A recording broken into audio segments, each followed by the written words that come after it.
Hello, नमस्कार विद्यार्थी मित्रांनो. पॉलिटीचं हे जे पुढचं लेक्चर आहे, या लेक्चरमध्ये आपल्याला बघायचे हायकोर्टशी संबंधित मुद्दे आहेत. आतापर्यंत आपण हायकोर्टचं काय काय बघितलं रे, की हायकोर्ट काय असतात, कसे असतात, त्यांचे कोणत्या कलमानुसार स्थापना होते, प्रत्येक राज्याला स्वतंत्र असतो का जॉईंट मध्ये असू शकतात, हे सगळं आपण बघितलं. बरोबर आहे. त्याच्यामध्ये बघता बघता अजून एक गोष्ट ती बघितली की सर ह्या सगळ्या हायकोर्टमध्ये न्यायाधीशांची नेमणूक कशी होते, त्यांची संख्या कशी ठरते, कोण ठरवतं, नेमणूक कोण करतं, त्याच्या नेमणुकीमध्ये संविधानातल्या तरतुदी काय आहे, प्रत्यक्षात काय घडतं, फर्स्ट जज, सेकंड जज, थर्ड जज केस काय आहे. ओके. बरं, नेमणूक करायची तर न्यायाधीशाची पात्रता काय आहे. ओके. एकदा नेमणूक केली तर किती कालावधीसाठी ते न्यायाधीश म्हणून राहतात. ओके. बरं, नेमणूक म्हणजे कालावधी संपला तर त्याच्यानंतर त्या न्यायाधीशांना जर पदावरून काढायचं असेल मध्येच तर कशा पद्धतीने काढता येतं, आहे की नाही. आपण बऱ्याचशा गोष्टी न्यायाधीशांशी संबंधित बघितलेल्या आहेत. ओके. त्यात सुद्धा हायकोर्टवाले न्यायाधीश, सुप्रीम कोर्टचं तर पूर्ण चॅप्टर झालं आपलं. ओके. हायकोर्टचे जे न्यायाधीश आहेत त्यांच्या संबंधात एवढे सगळे मुद्दे आपण बघितले. बरोबर आहे. ओके. येस. सर आता हे न्यायाधीश वगैरे जे आहेत या न्यायाधीशांशी संबंधित सगळे मुद्दे जे आहेत ते बघितले, पण त्याच्यामध्ये हायकोर्टचे सगळे न्यायाधीश यांचं स्वातंत्र्य राखण्यासाठी नेमकं काय केलं जातं हे नाही बघितलं सर. लक्षात. ओके. सो आत्ताचा जो व्हिडिओ आहे या व्हिडिओमध्ये स्वातंत्र्य राखण्यासाठी काय केलं जातं आणि त्याच्याशी संबंधित अजून असलेले एक्स्ट्राचे मुद्दे, हे सगळं जे आहे ते आपल्याला काय करायचंय बघायचंय. आलं लक्षात. ओके. Yes sir. सो सुरू करूयात आत्ताच्या या व्हिडिओमध्ये की न्यायाधीश जे आहेत, उच्च न्यायालयाचे न्यायाधीश जे आहेत यांचं स्वातंत्र्य नेमकं राखलं कसं जातं. ओके. सर पॉइंट हा आहे की स्वातंत्र्य राखणं म्हणजे काय. न्यायाधीशांची शपथ आठवते तुम्हाला. ओके. त्या न्यायाधीशांच्या शपथेमध्ये न्यायाधीशांचा जो चौथा पॉइंट होता तो काय होता की मी कुणाच्याही बाबतीत ममत्व भाव बाळगणार नाही आणि मी कुणाच्याही बाबतीत आकस सुद्धा ठेवणार नाही. ओके. मी कुणाच्या बाबतीत अति प्रेम पण दाखवणार नाही, कुणाच्या बाबतीत अति शत्रुत्व सुद्धा करणार नाही. मी जे काही न्यायदान करेल ते न्यूट्रल पद्धतीने करेल. ओके. सिमिलरली अजून एक शब्द आतमध्ये होता की मी कुठल्याही गोष्टीचा स्वार्थ बाळगणार नाही आणि नुसतं एवढंच नाही, कुणालाही घाबरणार नाही. ओके. स्वातंत्र्य राखणं म्हणजे या गोष्टींची काळजी घेणं की बाबा तुमच्या मनामध्ये कोणताही स्वार्थ जनरेट होता कामा नये. ओके. किंवा तुम्हाला कुणाची भीती वाटता कामा नये. ओके. येस सर, समजलं आम्हाला की न्यायालयाचं स्वातंत्र्य राखायचं आहे म्हणजे नेमकं काय करायचं आहे. न्यायालयाचं स्वातंत्र्य राखण्यासाठी आपल्याला काय करायला लागतंय, आपल्याला त्यांची भीती पण नष्ट झाली पाहिजे, त्यांना कोणीही कुठल्याही गोष्टीचं स्वार्थ पण मोह पण दाखवता कामा नये, आमिष दाखवता कामा नये. ओके. Yes sir. सो याच्याशी संबंधित जे मुद्दे आहेत ते सगळे मुद्दे जे आहेत ते आपण काय करणार आहोत, कव्हर करणार आहोत. मग त्याच्यामधला सगळ्यात पहिला पॉइंट जो आहे ते बघा, जसं सुप्रीम कोर्टाचे आपण काय केले होते, इंडिपेंडन्स राखण्यासाठी पॉइंट ठेवले होते. डिक्टो कॉपी पॉइंट जे आहेत ते हायकोर्टचे पण आहेत. ओके. कुणाची भीती वाटता कामा नये, दबाव वाटता कामा नये, कुणी न्यायालयाच्या प्रक्रियेमध्ये हस्तक्षेप करता कामा नये. ओके. न्यायाधीश जे आहेत ते निर्भय पद्धतीने काम करायला पाहिजे, निस्पृह म्हणजे कोणताही स्वार्थ न बाळगता त्यांनी काय केलं पाहिजे, काम केलं पाहिजे. आलं लक्षात. येस सर, समजलं. उच्च न्यायालयाचं स्वातंत्र्य जे आहे ते स्वातंत्र्य राखण्यासाठी न्यायाधीशांनी निस्पृहपणे स्वार्थ न बाळगता काम करण्यासाठी काही ठराविक तरतुदी केल्या. ओके. कोणत्या कोणत्या तरतुदी, स्वतःच्या मनामध्ये तुम्ही याला क्लासिफाय करायचा प्रयत्न करायचा की ह्याच्यामुळे काय झालं, न्यायाधीशांना भीती दाखवण्याची शक्यता कमी झाली का न्यायाधीशांना एखाद्या गोष्टीचं काय म्हणतात त्याला आमिष दाखवण्याची शक्यता कमी झाली. ओके. काही काही गोष्टी अशा आहेत की त्याच्याने भीती पण कमी होते आणि आमिष पण कमी होतो. ओके. उदाहरणार्थ बघा, हा पॉइंट नंबर 1. ओके. नेमणुकीची पद्धत. एखादा व्यक्ती न्यायाधीशाला सांगू शकतो, एखाद्या व्यक्तीला सांगू शकतो की तुझी नेमणूक माझ्यामुळे झाली, मी केली तुझी नेमणूक. ओके. माझ्या केसमध्ये माझ्या बाजूने निकाल दे. ओके. न्यायाधीश सांगून टाकतो की भाऊ, कॉन्स्टिट्यूशन मध्ये हायकोर्टचे न्यायाधीश कसे नेमायचे हे स्पष्टपणे सांगितलेलं आहे. ओके. मग तो बाकीचे लोक म्हणतात लगेच की स्पष्टपणे सांगितलंय म्हणून काय झालं, मी शिफारस केली म्हणून झालं. ओके. तो न्यायाधीश लगेच सांगून टाकतो कोणीच शिफारस केलेली नाहीये, न्यायाधीशाची नेमणूक राष्ट्रपतीच्या मार्फत होते.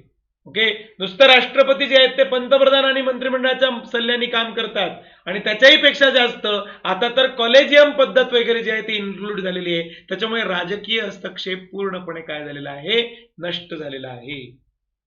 आलं लक्षात. ओके.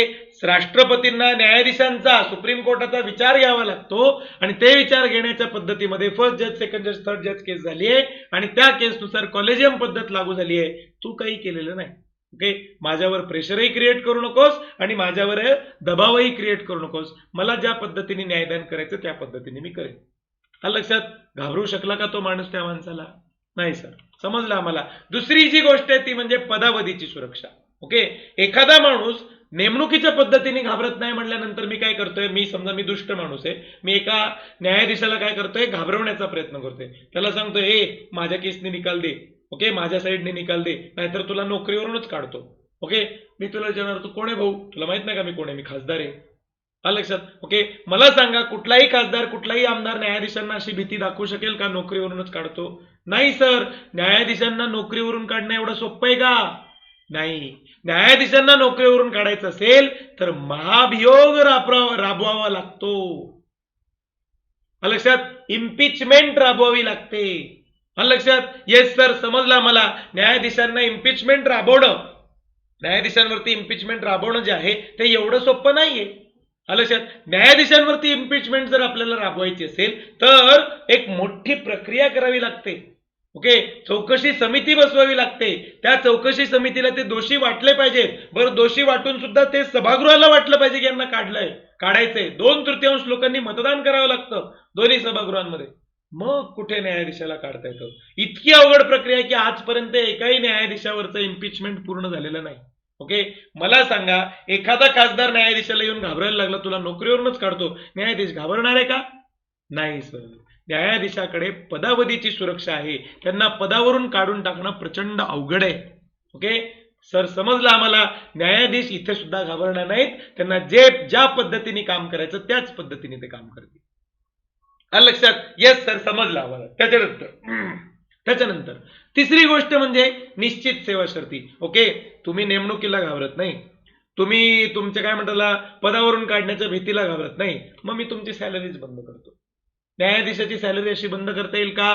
नाही. स्पष्ट तरतूद आहे की कोणत्याही न्यायाधीशाच्या कार्यकाळामध्ये त्याला नुकसान होईल अशा पद्धतीने त्याचं वेतन बदलता येत नाही. म्हणजे त्याचं वेतन कमी करता येत नाही, वाढवता येतं. लक्षात. त्याचे भत्ते कमी करता येत नाही, वाढवता येतात. ओके, कुठल्याही एका न्यायाधीशाचं वेतन कमी जास्त करता येत नाही. करायचं असेल तर सगळ्या न्यायाधीशांचं करावं लागतं. संसदेमधून कायदा पास करून करावं लागतं. लक्षात. येस सर, समजलं आम्हाला की न्यायाधीश जे आहे त्यांचे पगार, भत्ते, विशेषाधिकार, रजा, या सगळ्या पेन्शन, या सगळ्या गोष्टी ज्या आहेत त्या काय असतात, संसदेमधून कायद्याने ठरवल्या जातात. एकट्या न्यायाधीशाचं सेपरेटली कुणी ठरवू शकत नाही. समजलं सर. म्हणजे कोणी येऊन जर भीती दाखवायला लागला, तुझी सॅलरीच कमी करतो, करू शकेल का भीती? नाही करू शकतो. लक्षात. समजलं सर आम्हाला. ह्याच्यामुळे काय, हे न्यायाधीश स्वतंत्रपणे, निस्पृहपणे, कुणालाही न घाबरता निर्भीडपणे काम करू शकतात. लक्षात. Yes sir. बरं सर, बघा मी तर अजून पण दुष्टच माणूस आहे. ओके, न्यायाधीश समोर आले. न्यायाधीश समोर आल्यानंतर त्यांना म्हणालो की तुम्ही काय नेमणुकीला घाबरत नाही, तुम्ही ते काय कार्यकाळ वगैरे सिक्युरिटी बिक्युरिटी त्याला घाबरत नाही, वेतन पण तुम्ही म्हणता सेक्युअर आहे तुमचं, त्याला पण घाबरत नाही. ओके, मग मी काय करतो, तुम्ही ज्या बिल्डिंग मध्ये काम करता त्या बिल्डिंगचं लाईट बिलच भरू देत नाही, किंवा ज्या बिल्डिंग मध्ये तुम्ही, न्यायालय ज्याला आपण म्हणतो, ज्या न्यायालयामध्ये तुम्ही काम करता त्या न्यायालयामधल्या बाकीच्या ज्या गोष्टींना पैसे लागतात, कागद, पेन, रॅक, जे काही स्टेशनरी फिशनरी सगळ्या गोष्टींना जे पैसे लागतात ते पैसेच मी तुम्हाला मिळू देत नाही. लक्षात. चालेल का? नाही. न्यायाधीश कसं काम करणार? अरे कागद पेनच नाही न्यायालयामध्ये. ओके, न्यायाधीश कसं काम करणार? हॉलमध्ये सगळा अंधार आहे. लक्षात. करू शकतील का न्यायाधीश काम? नाही ना सर. म्हणजे अशा पद्धतीने तर माणसांनी ते अडवून टाकलं सर न्यायाधीशांना. नाही अडवू शकत. त्या बाबतीत सुद्धा सिक्युरिटी प्रोव्हाइड केलेली आहे की न्यायालयीन कामकाजाचा जो काही खर्च असेल तो सगळा खर्च कन्सॉलिडेटेड फंड वरती काय असतो, भारित असतो. लक्षात. कन्सॉलिडेटेड फंड वरचा जो खर्च आहे त्याच्यावरती तुम्ही सभागृहामध्ये चर्चा करू शकता, पण मतदान करू शकत नाही. तो खर्च कमी जास्त करू शकत नाही. न्यायालयाला जेवढा खर्च लागेल तेवढा सगळा खर्च ते करतात त्याच्यामधून. लक्षात. कोणी येऊन त्या खर्चामध्ये कपात पण करू शकत नाही, वाढ पण करू शकत नाही, काय करू शकत नाही. ओके, समजलं सर आम्हाला. न्यायालयाच्या, न्यायाधीशांच्या पेन्शनवरचा खर्च जो आहे तो पेन्शनवरचा खर्च सुद्धा केंद्र सरकारच्या तिजोरीवरती भारित असतो. ओके, राज्य विधिमंडळामधून त्यांची सॅलरी, राज्य विधिमंडळाच्या संचित निधीमधून त्यांची सॅलरी दिली जाते. लक्षात. समजलं सर आम्हाला की न्यायालयाचा सगळा खर्च जो आहे तो संचित निधीवरती भारित आहे. कुठल्याही सभागृहाच्या बजेटमध्ये ते इन्क्लुडेड नसतं. ओके. असं न्यायाधीशांना घाबरायची गरज नसते की बापरे आपली सॅलरी जर बजेटमध्ये ऍडच केली नाही तर आपल्याला सॅलरी कशी मिळेल. ओके. घाबरायची गरज आहे का न्यायाधीशांना? नाही. ओके. समजलं सर आम्हाला की या मार्गातून सुद्धा त्यांना भीती दाखवणं शक्य नाही. ओके.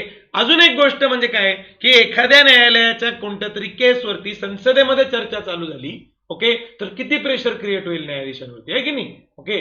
म्हणून स्पष्टपणे सांगून टाकले कोणती केस जर एखाद्या हायकोर्टमध्ये चालू असेल तर त्या केसच्या प्रक्रियेबद्दल, त्या केसच्या कामकाजाबद्दल किंवा त्या केसच्या डे टू डे प्रोग्रेस बद्दल तुम्ही सभागृहामध्ये चर्चा करू शकत नाही.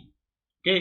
इवन मी तर तुम्हाला त्याच्या पुढे जाऊन सांगतोय की जेव्हा केसचा निकाल लागून जातो तेव्हा सुद्धा तुम्ही फक्त त्या निकालाचीच चर्चा करू शकता. न्यायालयाने कशा पद्धतीने केस घेतली, कशा पद्धतीने चर्चा केली याच्यावरती तुम्ही डिस्कशन करू शकत नाही. लक्षात. समजलं सर आम्हाला की संसदेमध्ये न्यायालयीन कामकाजावरती चर्चा करता येत नाही. एक सिच्युएशन मात्र आहे की ज्याच्यामध्ये सभागृहामध्ये ही चर्चा केली तर चालते. कधी? जेव्हा त्या न्यायाधीशावरती महाभियोग चालू आहे. ओके. तेव्हा मात्र ही चर्चा केली तर चालते, अदरवाईज कधीच ही चर्चा केलेली चालत नाही. ओके. समजलं सर आम्हाला की हे सगळे जे आहे हे सगळे न्यायालयाचं स्वातंत्र्य राखण्यासाठी हे सगळे पॉइंट बनवले. अजून काय सर? ते म्हणजे निवृत्तीनंतर वकिली करण्यावरती बंदी. बऱ्याच मुलांना मी जेव्हा सांगतो की याच्यामुळे न्यायालयाचं स्वातंत्र्य राखलं जातं, कसं काय? इमॅजिन करू की सध्या एक केस चालली आहे कोणती तरी. ओके. कुठली पण एखादी मोठी कंपनी घ्या, रिलायन्स वगैरे सारखी. ओके. रिलायन्स कंपनीची केस चालली आहे आणि ती या न्यायाधीशाकडे आहे. दिस इज जज. रिलायन्स कंपनी वर्सेस दुसरी कोणती तरी. ओके. कोणती पण कंपनी घ्या, जिओ कंपनी. सर जिओ रिलायन्सचाच प्रोडक्ट आहे, उदाहरण म्हणून घ्या की काय चाललंय. लक्षात. एक आर कंपनी, एक जे कंपनी. लक्षात. ओके. आणि हे जे जज आहेत ते निकाल लावतात. हा आर कंपनीवाला गपचूप त्या जजकडे जातो. ते म्हणतो जज साहेब, जज साहेब म्हणतो काय? ओके. तुम्ही ते 2 महिन्यानंतर रिटायर होताय असं ऐकलं मी. जज म्हणतो हो होतोय. मग एक काम करा ना, रिटायर झाल्यानंतर माझ्या कंपनीचे तुम्ही काय करा, वकील बना. ओके. मी तुम्हाला 5 कोटी पर मंथ सॅलरी देतो. ओके. जर हे जज जर त्या ऑफरला भुलले तर त्यांना काय होईल लगेच की आता भविष्यामध्ये या कंपनीमध्ये काम करायचंय, या कंपनीचा वकील म्हणून काम करायचंय, त्यांचा आजच फायदा करून देऊ. आपण जर आत्ता यांच्या विरोधात निकाल लावला तर भविष्यातली एवढी भारीवाली ऑफर आपल्याला राहणार नाही. ओके. म्हणून ती त्यांच्या फेवरने निकाल देऊ शकतात की नाही? देऊ शकतात ना. म्हणून जे पण जज असतील ते जज रिटायर झाल्यानंतर त्यांना वकिली करण्याबद्दल पूर्णपणे बंदी आहे. लक्षात. ओके. हा माणूस अशी ऑफर जरी दिली तरी यांना सांगावं लागतं की बाबा मी हायकोर्टचा जज आहे, माझ्यावरती बंदी आहे, मी रिटायरमेंटच्या नंतर कोणतंही काम करू शकत नाही. लक्षात. येस सर, समजलं आम्हाला की रिटायरमेंटच्या नंतर मी कोणाची वकिली वगैरे जी आहे ती करू शकणार नाही. ओके. आणि याच्यामुळे ऑटोमॅटिकली काय होईल, कुठल्याही प्रकारचं नवीन रिटायरमेंटच्या नंतरच्या जॉबचं आमिष कोणी जजेसला दाखवू शकणार नाही. लक्षात. येस सर, समजलं. ओके. येस सर, समजलं आम्हाला की अशा प्रकारची काय आहे बंदी घालण्यात आलेली आहे. बरोबर आहे. येस. न्यायाधीशांना निस्पृहपणे काम करता यावं, कुणाच्याही मोहामध्ये ते पडू नयेत, कुणाच्याही त्या आकर्षणामध्ये ते पडू नयेत म्हणून अशी तरतूद करून ठेवली. लक्षात. सर मग रिटायर झाल्यानंतर त्यांचा चरितार्थ पोट कसं भरेल? अरे पेन्शन आहे की त्यांना. लक्षात. ओके. त्यांना पेन्शन मिळणार आहे रिटायरमेंटच्या नंतर भरपूर. ओके. येस सर, समजलं आम्हाला की ह्याच्यामुळे काय आहे, स्वातंत्र्य राखलं जाते. त्याच्यानंतर अजून एक गोष्ट असतो की एखाद्या न्यायालयावरती कसं तुम्ही उटपटांग काही पण त्यांच्याबद्दल लिहून, त्यांच्याबद्दल अपमानजनक गोष्टी लिहून अपमान करू शकता त्या न्यायालयाचं. लक्षात. ओके. न्यायालयाचं म्हणा, न्यायाधीशाचं म्हणा. ओके. न्यायाधीशाचा जर अपमान झाला, तुम्ही मला सांगा, तुम्ही तर सर्वसामान्य व्यक्ती आहेत, उगाचच जाता जाता तुमचे सगळे मित्र तुमच्यावरती हसले, नंतर पुढचे 4 दिवस तुम्ही विचार करत बसता का हसले गड्या. लक्षात. ओके. आणि नुसतं असं फिदी फिदी हसायला लागले, तुम्हाला ते डिप्रेशन यायला लागतं की अरे हे काय चाललंय. लक्षात आहे की नाही. ओके. सर्वसामान्य माणसाची ही परिस्थिती असेल तर न्यायाधीशांच्या कामावरती त्याचा किती परिणाम होईल, आहे की नाही. येस सर, समजलं आम्हाला. सो न्यायालयाच्या बद्दल कोणी उटपटांग काही लिहिलं, न्यायालयाच्या बद्दल अवमानकारक कोणी काही लिहिलं, न्यायालयाने दिलेला निकाल जर कोणी पाळला नाही, या सगळ्या सिच्युएशन्स मध्ये हायकोर्ट काय करतं, शिक्षा करू शकतं. ओके. उच्च न्यायालय स्वतःच्या अवमानाबद्दल कोणत्याही व्यक्तीला शिक्षा करू शकतो. अरे सर, हे तर कोर्ट ऑफ रेकॉर्डच्या पॉवर सारखी पॉवर दिसते. Yes, you are right. Okay, court of रेकॉर्डच्या पॉवर सारखी ही पॉवर आहे. ओके, येस, चालेल, समजलं सर आम्हाला. ह्याच्यामुळे कोणीही उच्च न्यायालयाच्या कृती किंवा निर्णयांवरती टीका करू शकत नाही. ओके, उच्च न्यायालयावरती प्रेशर क्रिएट करू शकत नाही, त्यांचा अपमान करू शकत नाही. लक्षात, समजलं सर आम्हाला. या मार्गाने सुद्धा न्यायालयाचं काय केलं जातं, स्वातंत्र्य राखलं जातं. ओके सर, समजा न्यायाधीशांना तुम्ही काही कंट्रोल करू शकत नाही, पण न्यायाधीशांचे जे क्लर्क वगैरे लोक असतात, ते न्यायालय काही एवढं छोटंसं नसणार आहे की जे फक्त न्यायाधीश चालवतात. ओके, आतमध्ये भरपूर मोठा स्टाफ असणार आहे, त्या स्टाफला कंट्रोल केलं तर. ओके, तर गंमत अशी आहे की या स्टाफची नेमणूक सुद्धा उच्च न्यायालय स्वतः करतात. कोणत्याही अधिकारी कोणत्याही मंत्रिमंडळाच्या हस्तक्षेपाशिवाय करतात. ओके, ही नेमणूक करत असताना न्यायाधीश जे आहे ते स्वतः इन्व्हॉल्ड असतात. ओके, त्याच्यामुळे अन्य कुठलाही व्यक्ती त्याच्या ओळखीच्या माणसाला स्टाफमध्ये घुसवू शकत नाही आणि त्याच्या ओळखीचे नसले काय म्हणतात त्याला माणसाचा वापर करून न्यायालयावरती प्रेशर सुद्धा क्रिएट करू शकत नाही. लक्षात. ओके, नुसतं एवढंच नाहीये सर, आम्ही भले त्यांना त्या स्टाफला सिलेक्ट करू शकत नसू, पण त्यांची सॅलरी वगैरे थांबवली तर ती पण नाही थांबवता येतात. त्या सेवा शर्ती सुद्धा न्यायाधीश स्वतः ठरवतात. ओके, समजलं सर आम्हाला की न्यायाधीश जे आहेत ते स्वतःच्या स्टाफची नेमणूक करतात. ओके, त्याच्यानंतर सर काहीच करता येत नाही, माझी केस त्या न्यायाधीशाच्या हाताखाली अडकून पडली आहे, मी काय करतो, त्या न्यायाधीशाच्या हातातून ती केसच काढून घेतो. ओके, काढून घेता येईल का, नाही काढून घेता येत. एखाद्या न्यायालयाचं अधिकार क्षेत्र घटवता येत नाही. एखादी केस जर त्या न्यायालयाकडे आलेली असेल, ओके, तर ती केस जोपर्यंत वरचं न्यायालय त्यांच्याकडून काढून घेत नाही तोपर्यंत ती त्या न्यायालयामध्येच राहते. लक्षात. हायकोर्ट असेल तर सुप्रीम कोर्टाने ती केस त्या न्यायालयाकडून काढून घ्यावी लागेल आणि सुप्रीम कोर्ट मध्ये पडत नाही. ऑलरेडी आपण बघितलं की सुप्रीम कोर्ट किती स्वतंत्र आहे. ओके, येस सर, समजलं आम्हाला. सो एखाद्या न्यायालयाचं अधिकार क्षेत्र घटवता येत नाही. असंही करता येत नाही की बाबा या केसेस आतापर्यंत हायकोर्ट पर्यंत येत होत्या, आता मात्र हायकोर्टला येणार नाहीत, असंही करता येत नाही. ओके, समजलं सर आम्हाला. अधिकार क्षेत्र न तर संसद बदलू शकते, न तर राज्य विधिमंडळ बदलू शकते. लक्षात. पण काही गोष्टी असतात त्याच्याबद्दल मात्र अधिकार क्षेत्र बदलता येतं. ओके, म्हणजे फॉर एक्झाम्पल जर कशाबद्दल बदलता येत नाही आणि कशाबद्दल बदलता येतं ते तुम्हाला थोडं प्रिसाइजली इथे दिलंय बघा. ओके, येस, ज्या ज्या गोष्टींचं पॉवर संविधानाने हायकोर्टला दिलेल्या आहेत, ओके, त्या गोष्टींमध्ये न तर संसद बदल करते न तर राज्य विधिमंडळ. पण काय काय गोष्टी अशा असतात की जे कायदा बनवून नंतर हायकोर्टला त्या पॉवर दिलेल्या आहेत, त्या कायद्यामध्ये बदल करून मात्र हे चेंजेस करता येतात. ओके, येस सर, समजलं. संविधानामध्ये शॉर्टमध्ये सांगतोय परत, संविधानामध्ये ज्या ज्या गोष्टीच्या पॉवर हायकोर्टकडे आहे त्या त्या गोष्टींच्या पॉवर हायकोर्टकडेच राहतात, त्या त्या केसेस हायकोर्टकडेच येतात. ओके, ते घटवता येत नाही. लक्षात. आणि स्वातंत्र्य राखण्यासाठीचा लास्ट मुद्दा जो आहे तो म्हणजे काय की कार्यकारी मंडळापासून आपण काय करतोय, हायकोर्टला विभक्त करतोय. ओके, म्हणजे सर हायकोर्ट म्हणजे सुप्रीम कोर्टला पण केलं होतं. म्हणजे सर डीपीएसपी मध्ये आर्टिकल नंबर 50 मध्ये सांगून ठेवलं आहे की एक्झिक्युटिव्ह आणि ज्युडिशरी एकमेकांपासून स्वतंत्र व्हायला पाहिजे. का स्वतंत्र करायचं सर? ओके, तुम्ही विचार करा ना, जे निम्म्यापेक्षा जास्त केसेस सरकारच्या विरोधातच असतात. गव्हर्नमेंटने असं केलं, गव्हर्नमेंटने रस्ताच बांधला, गव्हर्नमेंटने माझी जमीनच घेतली, वगैरे वगैरे वगैरे.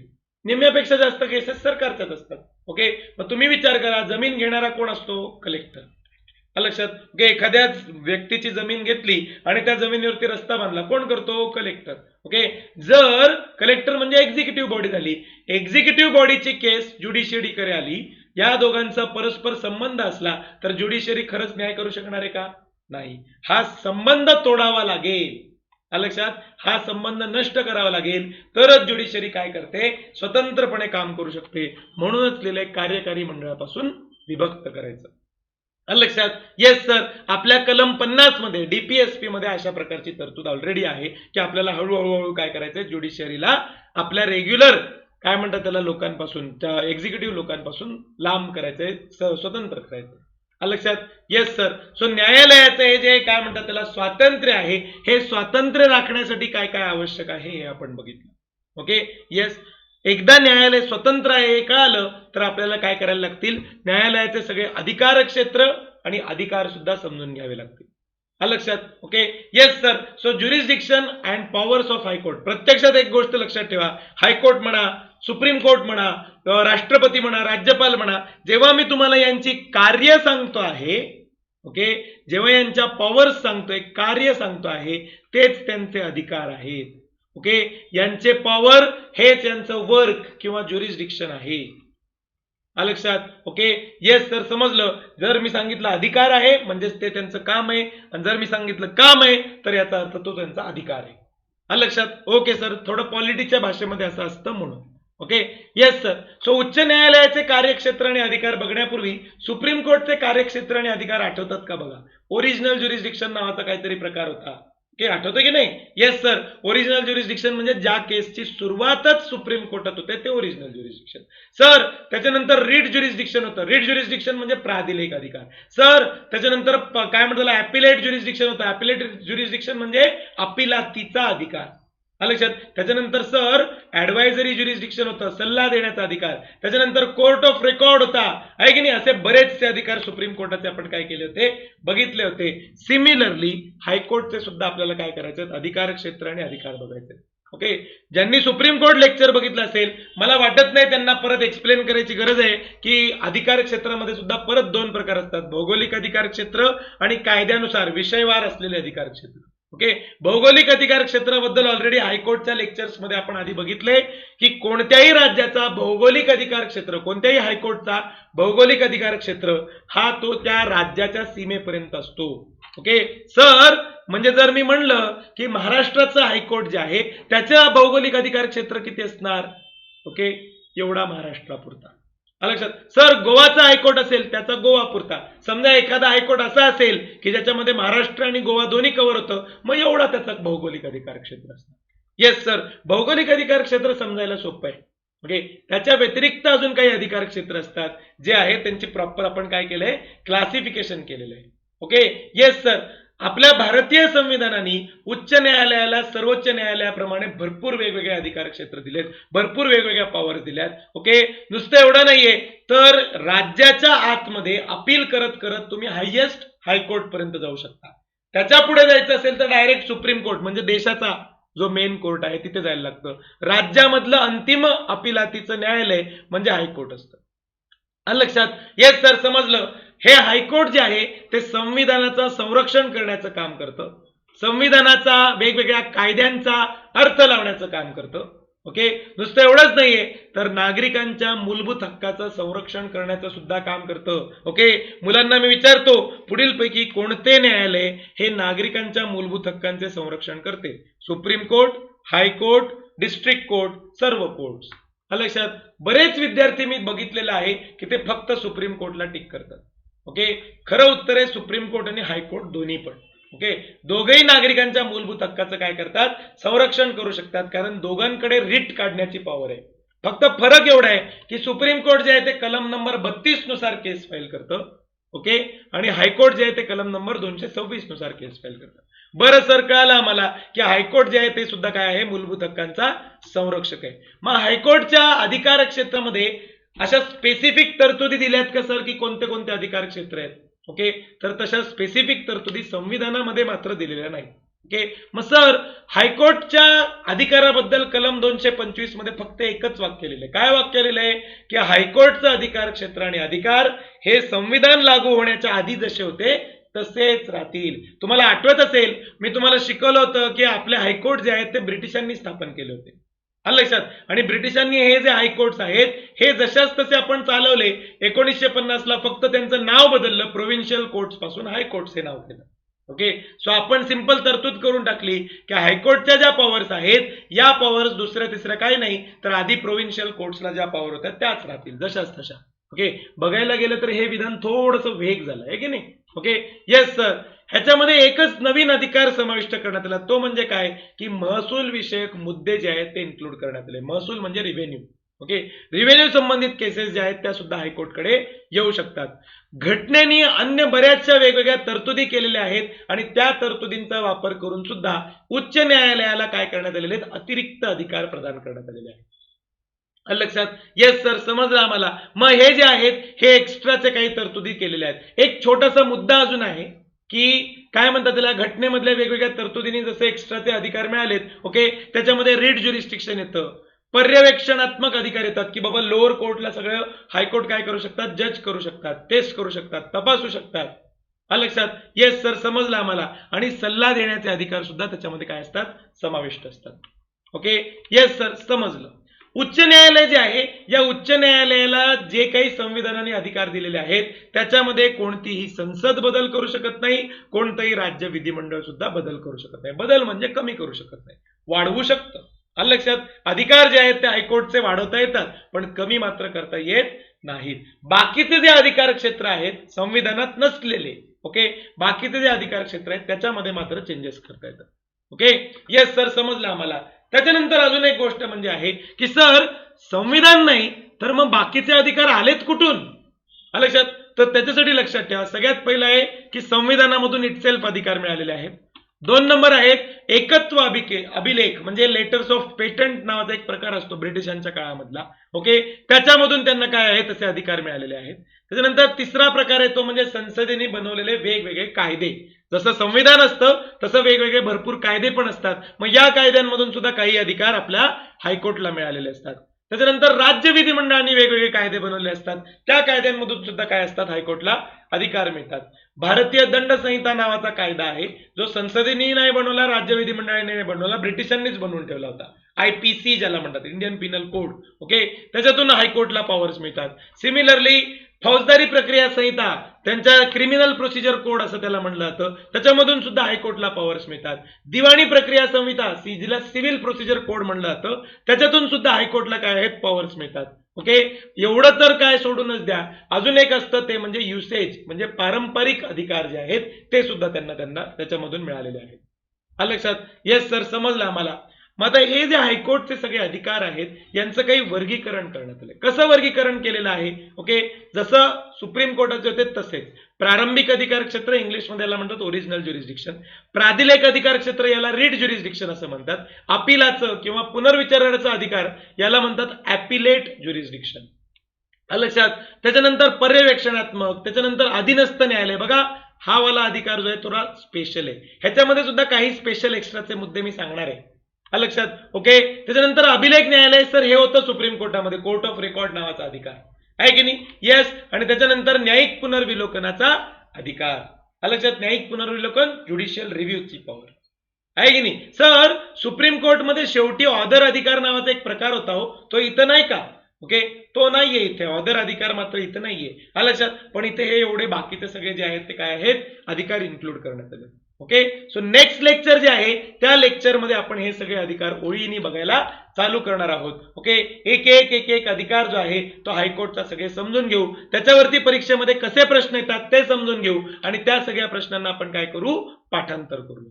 आलं लक्षात? Okay, yes. तुम्हाला हे लेक्चर्स कसे वाटतायत? लेक्चरचा आकार जो आहे तो थोडासा कमी केलाय, त्याच्यामुळे थोडंसं कॉन्सन्ट्रेशन करायला सोपं जातं. ओके, ते कसं वाटतंय ते नक्की खाली कमेंट करून कळवा. तुम्हाला काहीही शंका असतील तर तुम्ही मला खाली कमेंट वरती पण लिहू शकता किंवा स्क्रीनवरती 9422064469 हा नंबर बऱ्याच वेळा येऊन गेलाय, आत्ताच 2 सेकंदापूर्वी पण येऊन गेलाय. ओके, त्या नंबरवरती सुद्धा तुम्ही मला डाऊट पाठवू शकता, व्हॉट्सअप करू शकता, टेलिग्राम करू शकता.